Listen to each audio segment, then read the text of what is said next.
in a land synonymous with ancient mysteries and timeless wonder,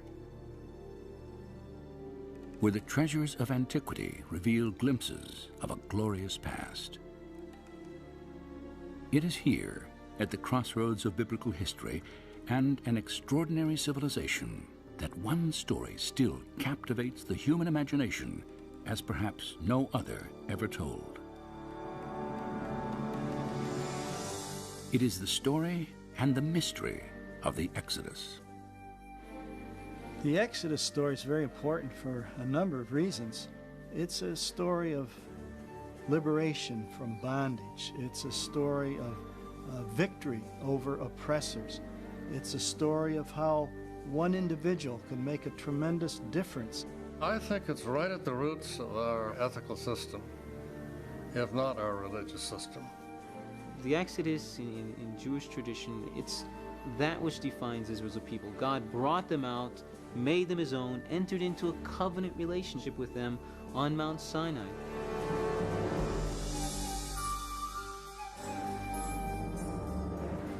The Exodus story has endured for more than 3,000 years, and the power of its message and imagery is undeniable.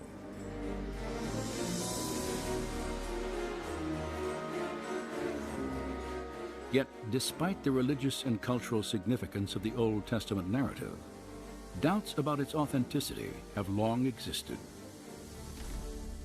Scholars generally have rejected the historicity of the Exodus account, and this is because of this lack of direct evidence outside the Bible that would substantiate these events. And this is why you have, in scholarly circles, great skepticism about whether we can ever establish firmly a root of the Exodus, or even that there was an Exodus. The skepticism of the archaeological community has triggered many questions about the biblical narrative. Did Israel's exodus from Egypt actually occur? If it did, then why has so little evidence been unearthed? Were the people and events described in the biblical account real, or nothing more than elaborate fiction?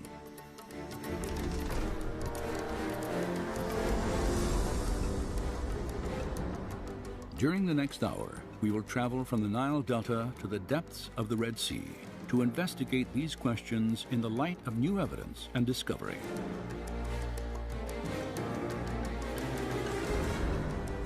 On this journey, we will explore and test the biblical record. For if there's any historical truth to accounts of the Exodus, then some evidence of Moses and the children of Israel should still exist, even if it lies buried under water and sand.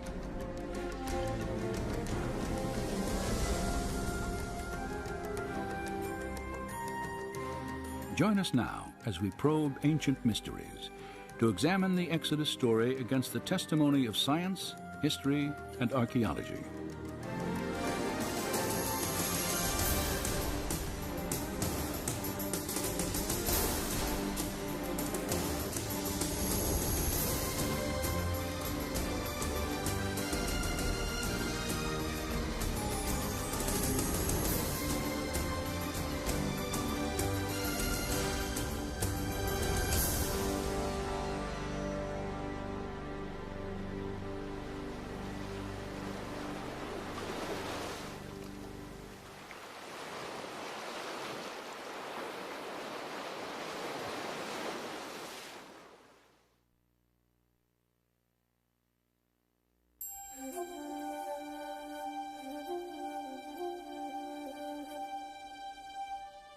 Then Pharaoh spoke to Joseph, saying, "The land of Egypt is before you. Have your father and brothers dwell in the best of the land. Let them dwell in the land of Goshen."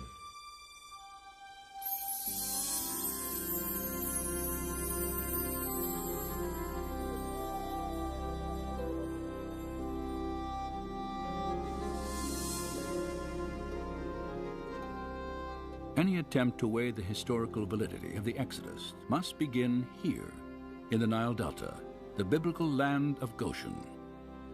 For according to the Scriptures, This is where Israel first settled in Egypt.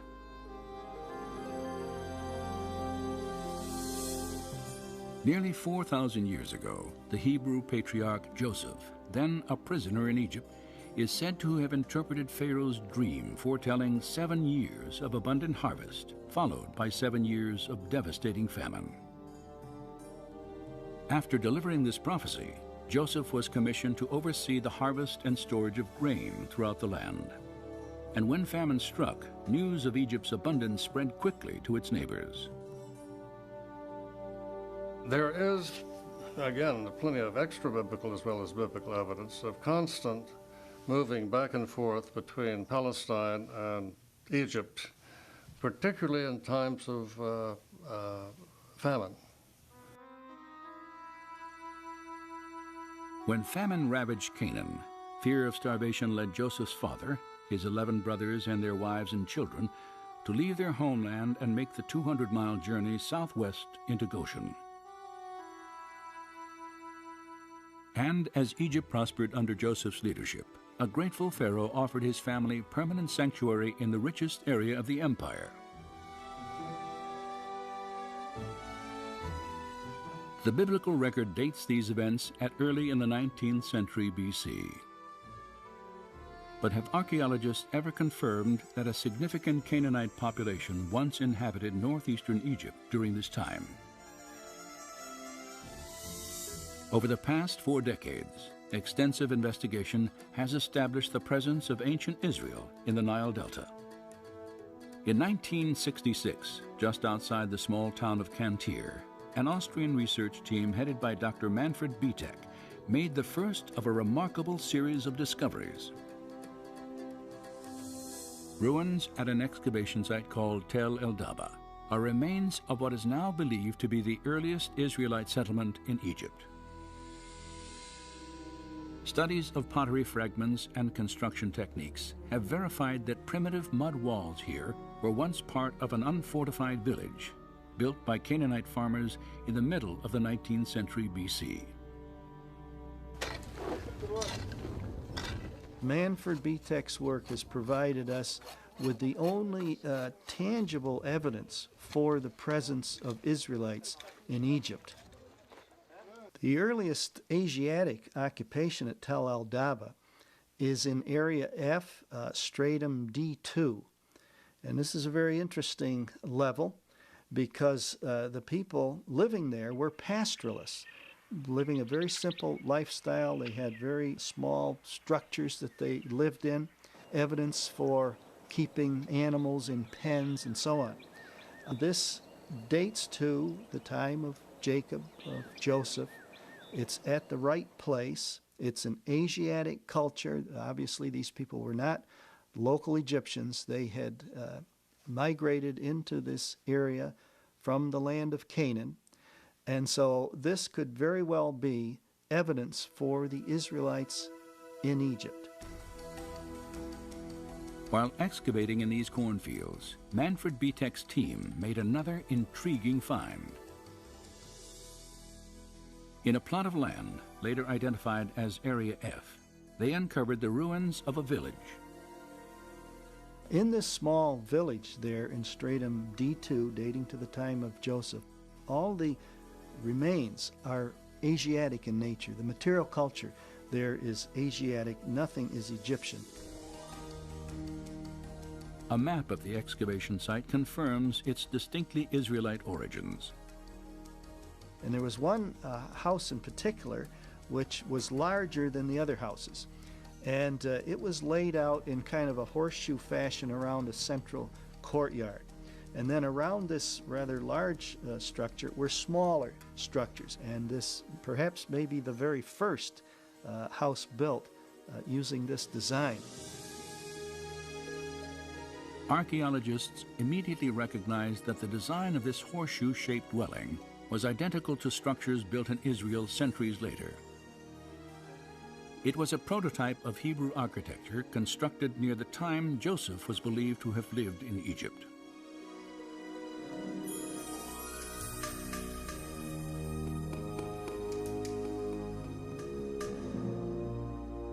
And Joseph died, But the children of Israel were fruitful and multiplied, and the land was filled with them.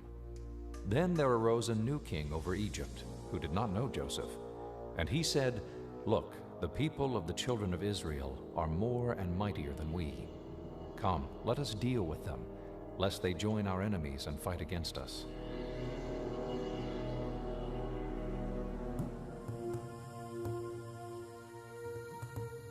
The scriptures tell us that following Joseph's death, Pharaoh drove the Israelite population into slavery. Several archaeological discoveries have also confirmed this aspect of the biblical account.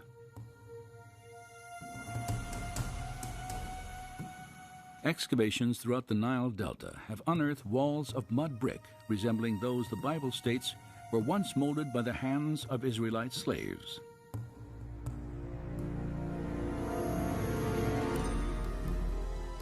This practice was vividly illustrated in an 18th dynasty tomb painting depicting foreign slaves making bricks from mud and straw.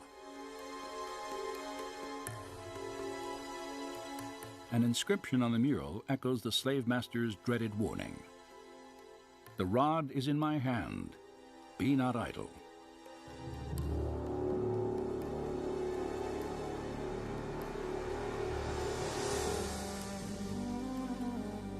Another mural, carved in a tomb wall during the 15th century BC, shows Canaanite slaves working in the vineyards of Goshen.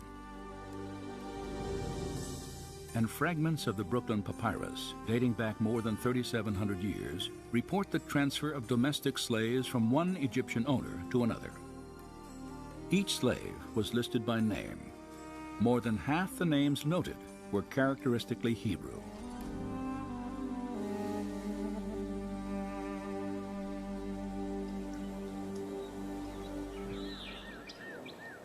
There is now little doubt that a significant Israelite population lived in Egypt for several hundred years after the time of Joseph.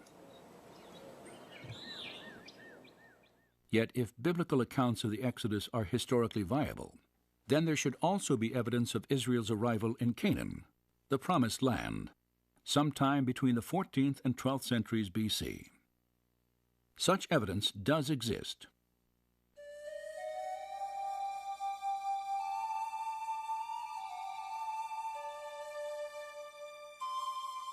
More than 3,200 years ago, the pharaoh Merneptah ventured out of Egypt on a military campaign through the land of Canaan.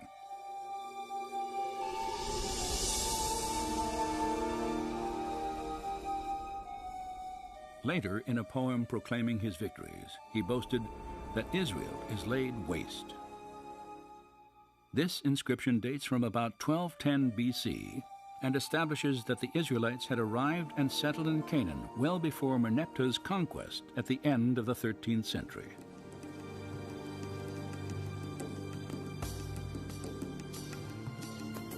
Additionally, at Tel Amarna in Egypt, archaeologists have uncovered a series of letters on cuneiform tablets. Many were authored by Canaanite rulers early in the 14th century BC